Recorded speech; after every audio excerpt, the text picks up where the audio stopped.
दोस्तों, जैसा कि सीबीएसई के क्लास 10th वाले बच्चों का 5 मई को मैथ्स का standard as well as basic का टर्म 2 का पेपर है। सो इसी को लेकर सीबीएसई की तरफ से एक official strictly confidential marking scheme निकल कर आ रहा है, जिसमें आपके लिए इंस्ट्रक्शन है। और प्यारे बच्चों, यकीन मानिए ये वीडियो आप सभी क्लास 10th वाले बच्चों के लिए अब मस्ट वॉच वीडियो है। प्लीज एंड तक जरूर देखिएगा।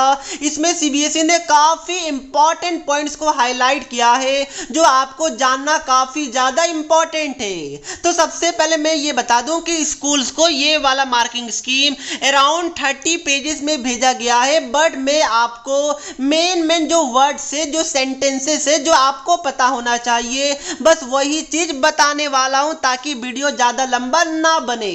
तो प्यारे बच्चों, हमारे एफर्ट के लिए एक सब्सक्राइब और एक लाइक जरूर कर दीजिएगा। आई एश्योर्ड यू कि इस वीडियो के बाद आपको काफी कुछ पता चलने वाला है। तो सबसे पहले प्यारे बच्चों ध्यान रखिएगा कि जब भी आप लोग मैथ्स का पेपर को अटेम्प्ट करें तो ऐसा कभी मत कीजिएगा कि सपोज ये पेज है तो आपने इधर क्वेश्चन नंबर 1 लिख दिया, एक लाइन खींच के इधर क्वेश्चन नंबर 2 लिख दिया। नहीं, ऐसा गलती से भी नहीं करना है। रीजन क्या है कि टीचर को राइट साइड में स्टेप मार्किंग करना पड़ता है, इसलिए कभी भी ऐसा मत कीजिएगा। एक क्वेश्चन, देन इसके नीचे दूसरा क्वेश्चन, देन इसके नीचे तीसरा क्वेश्चन, ऐसे आपको अटेम्प्ट करना है। उसके बाद प्यारे बच्चों, ये वाला पॉइंट तो मैंने काफी बार आपको बताया है कि जैसा कि इंटरनल चॉइस 2 क्वेश्चन में गिवन रहेगा, यानी कि सपोज अगर क्वेश्चन नंबर 12 में 2 क्वेश्चन है, या फिर ऊपर वाला अटेम्प्ट कीजिए और नीचे वाला अटेम्प्ट कीजिए, 2 में से एक ही अटेम्प्ट करना है। और अगर कोई बच्चा दोनों क्वेश्चन को अटेम्प्ट कर लेता है और सपोज ऊपर वाले में 4 में 3 मिल रहा है और नीचे वाले में 4 में 4 मिल रहा है, तो उनका 4 में 4 वाला मार्क्स को कंसीडर किया जाएगा। काउंटिंग करने टाइम काउंट किया जाएगा, यानी बेस्ट ऑफ 2 को लिया जाता है। Okay, very good. अब देखिए, सीबीएसई साफ साफ सभी टीचर को बोलता है कि अगर कोई बच्चे का फुल मार्क्स आ रहा है तो उसको अवॉर्ड किया जाए। तो यहां तक तो बेसिक पॉइंट था। अब मैं आपको मेन पॉइंट्स बताता हूं जो सबसे ज्यादा इंपॉर्टेंट है। प्लीज यहां से ध्यान से सुनिएगा, बट उससे पहले सब्सक्राइब जरूर कर दीजिएगा। उससे पहले एक अच्छे स्टडी एप्लीकेशन के बारे में बताना चाहता हूं। कोई क्वेश्चन हो, डाउट्स हो या कॉन्सेप्ट समझ ना आए, बोर्ड्स हो या जेई नीट, पढ़ाई में कोई दिक्कत आ रहा है तो इसका सॉल्यूशन है फिलो ऐप। अपने डाउट्स को किसी भी टाइम क्लियर करें इन 3 इजी स्टेप। सबसे पहले गूगल प्ले स्टोर या ऐप स्टोर में जाकर फिलो ऐप को डाउनलोड करें, मोबाइल नंबर डालकर साइन अप कीजिए। उसके बाद जो भी क्वेश्चन में प्रॉब्लम है उसका फोटो खींचिए या फिर टाइप कीजिए एंड सबमिट करने के बाद फिलो 60 सेकेंड के अंदर आपको इंडिया के टॉप एक्सपर्ट से कनेक्ट कर देगा। तो प्यारे बच्चों, जाइए, लिंक डिस्क्रिप्शन बॉक्स में है, वहां से अपने डाउट्स को आउट कीजिए। प्यारे बच्चों, जैसा कि मैथ्स में इस बार 2 मार्क्स का, 3 मार्क्स का एंड 4 मार्क्स का क्वेश्चन आ रहा है क्लास 10th वाले मैथ्स बच्चों का। तो प्यारे बच्चों, इसमें जैसा कि मैथ्स में एक आपको फाइनल आंसर निकालना पड़ता है, तो बाई चांस अगर आपका फाइनल आंसर गलत आ रहा है ना प्यारे बच्चों, तो आपका ओनली 0.5 मार्क ही कट किया जाता है। सीबीएसई का यही एक खासियत है, यानी कि अगर आपको आपका सारा स्टेप सही है, बस फाइनल में कैलकुलेशन के टाइम में गलती हुआ है तो कोई बात नहीं। 4 मार्क्स का क्वेश्चन है तो 3.5 मार्क आपको जरूर मिलेगा। इसलिए बोला जाता है कि सीबीएसई में फाइनल आंसर से ज्यादा स्टेप्स इंपॉर्टेंट होते हैं। अब देखिए प्यारे बच्चों, जैसा कि मैंने आपको बताया था ऑलरेडी कि थ्योरम आपके सर्कल वाले चैप्टर में 2 थ्योरम 10.1 एंड 10.2, उसमें से अगर कोई एक थ्योरम आता है तो उसमें आपको सबसे पहले जो गिवन रहेगा वो आपको लिखना है, देन टू प्रूफ, यानी कि क्या प्रूफ करना है, देन फिगर ड्रॉ करना है। ये तीनों के आप देख रहे हैं हाफ मार्क्स रहते हैं, यानी कि अगर कोई बच्चा सिर्फ क्वेश्चन को लिख दे, यानी गिवन क्या है, टू प्रूफ क्या करना है और फिगर बना दे, तो इतना में ही बच्चे को 4 में 1.5 मार्क मिल जाएगा। आप देख रहे हैं। तो इसलिए प्लीज जब भी ये वाला क्वेश्चन आए, आप लोग सबसे पहले गिवन लिखिएगा, then to proof, then construction, उसके बाद प्रूफ कीजिएगा। अब नेक्स्ट क्वेश्चन में काफी बच्चों का डाउट रहता है कि सर जो हमारा कंस्ट्रक्शन वाला चैप्टर आ रहा है क्या उसमें हमें स्टेप्स ऑफ कंस्ट्रक्शन लिखना है या फिर नहीं लिखना है।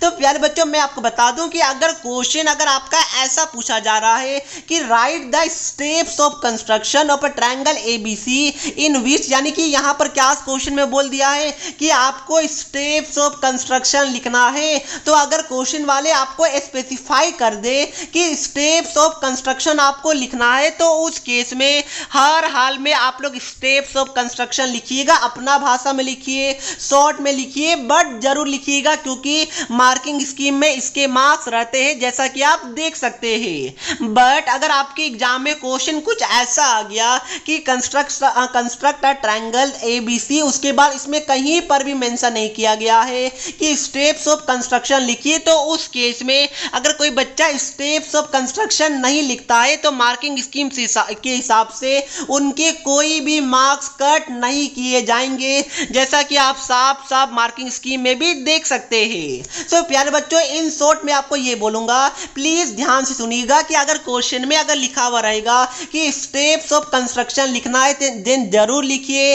अगर आपका ये नहीं लिखा हुआ रहेगा कि स्टेप्स ऑफ कंस्ट्रक्शन लिखना है या फिर नहीं, तो उस केस में अगर 3 मार्क्स का क्वेश्चन है तो ये आपका मर्जी है, आप चाहे तो स्टेप्स ऑफ कंस्ट्रक्शन छोड़ भी सकते हैं। बट अगर 4 मार्क्स का क्वेश्चन है और अगर क्वेश्चन में लिखा हुआ है कि स्टेप्स ऑफ कंस्ट्रक्शन, मतलब कुछ लिखा हुआ ही नहीं है कि लिखना है या नहीं लिखना है, तो भी उस केस में आप सभी लोग स्टेप्स ऑफ कंस्ट्रक्शन लिख के आइएगा अगर क्वेश्चन 4 मार्क्स का रहेगा। प्लीज इस चीज को अच्छे से कान खोल के सुन लीजिए, काफी ज्यादा इंपॉर्टेंट है।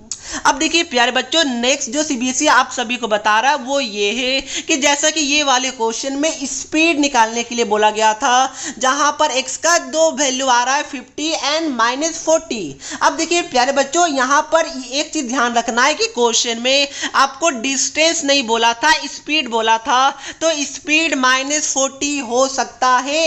यस, माइनस क्या डिनोट कर रहा है, स्लोअर है। तो इस केस में जो मार्किंग स्कीम है आप साफ साफ देख सकते हैं कि सबसे पहले आपको लिखना था कि speed of faster train is equal to 50 kilometre, जिसके आपको 0.5 मार्क मिल रहे हैं। उसके बाद जो -40 आया था उसको भी आपको लिखना था कि speed of slower train is 40 kilometre per hour. Negative क्या बता रहा है कि ट्रेन स्लोअर है। तो अगर जो बच्चे ने ऐसा नहीं लिखा होगा उनके 0.5 मार्क कट हो गए होंगे।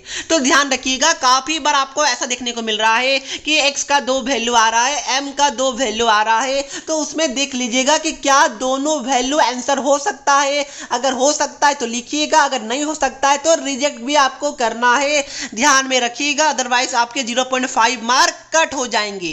आई होप आपको समझ में आया होगा। नेक्स्ट प्यारे बच्चों, जैसा कि स्टैटिस्टिक्स से आपका क्वेश्चन आएगा, या फिर मीन बोल दे, मीडियन निकालने बोल दे, मोड निकालने बोल दे, या फिर मीडियन दे दिया जाएगा, मीन दे दिया जाएगा, आपको एक्स वाई निकालने के लिए बोला जाएगा। तो देखिए फिलहाल इस वाले क्वेश्चन में एनसीईआरटी का क्वेश्चन है, क्या बोला जा रहा है, मीडियन दिया हुआ है, आपको एक्स और वाई का वैल्यू निकालना है और टोटल फ्रीक्वेंसी यानी नंबर ऑफ ऑब्जर्वेशन दे दिया है। तो प्यारे बच्चों इस केस में जो सबसे पहला स्टेप आपका होना चाहिए वो होना चाहिए ये वाले टेबल को ड्रॉ करने का। आप देख रहे हैं ये टेबल को ड्रॉ करने का 2 मार्क्स सीबीएसई दे रहा है, तो गलती से भी ये वाले टेबल को ड्रॉ करना मत भूलिएगा। प्यारे बच्चों इसमें सबसे पहले अगर मीडियन है तो आपको क्यूमुलेटिव फ्रीक्वेंसी निकालना है, उसके बाद जो भी मीडियन क्लास होगा उसको आपको ऐसे पेंसिल से या ब्लू पेन से ऐसे बॉक्स बना के लिखना पड़ेगा कि ये मीडियन क्लास है। प्लीज इसको ध्यान में रखिएगा। इसके आउट ऑफ 4 2 मार्क्स होता है, अगर 3 मार्क्स का रहेगा तो 1 से लेकर 1.5 मार्क होता है। प्लीज ध्यान में रखिएगा, चाहे मीन हो, चाहे मोड हो, चाहे मीडियन हो, टेबल आपको जरूर ड्रॉ करना है। क्या बात क्लियर है? यस सर जी, वेरी गुड। अब देखिए जैसा कि हर एक क्वेश्चन में आपको फॉर्मूला लिखना है, फॉर्मूला लिखने में और डेटा को पुट करने का आपको 1 मार्क दिया जाता है। तो प्लीज फॉर्मूला को जरूर लिखा देखा कीजिए, हर एक क्वेश्चन से पहले ऐसा मत कीजिएगा कि डायरेक्ट आपने ये लिख दिया, नहीं, पहले फॉर्मूला फिर डेटा को पुट कीजिएगा।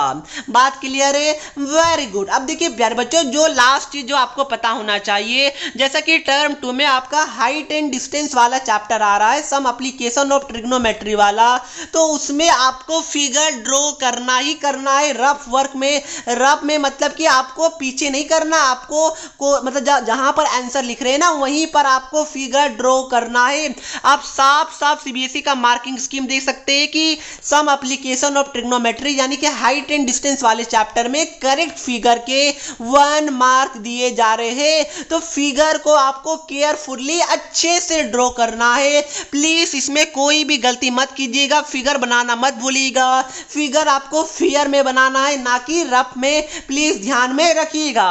और यस, जो फाइनल जो यूनिट होता है ना, मीटर सेंटीमीटर जो भी आपका आ रहा है, वो फाइनल यूनिट जरूर लिखिएगा, 0.5 मार्क उसके होते हैं। तो दोस्तों यही था हमारा मार्किंग स्कीम जो सीबीएसई ने शेयर किया है, जिसको मैंने काफी शॉर्ट में बताने की कोशिश की है। जो जो इंपॉर्टेंट वर्ड्स था, जो जो इंपॉर्टेंट चीजें थे जो आपको जानना चाहिए, वो सारा बातें मैंने आपको बता दिया है।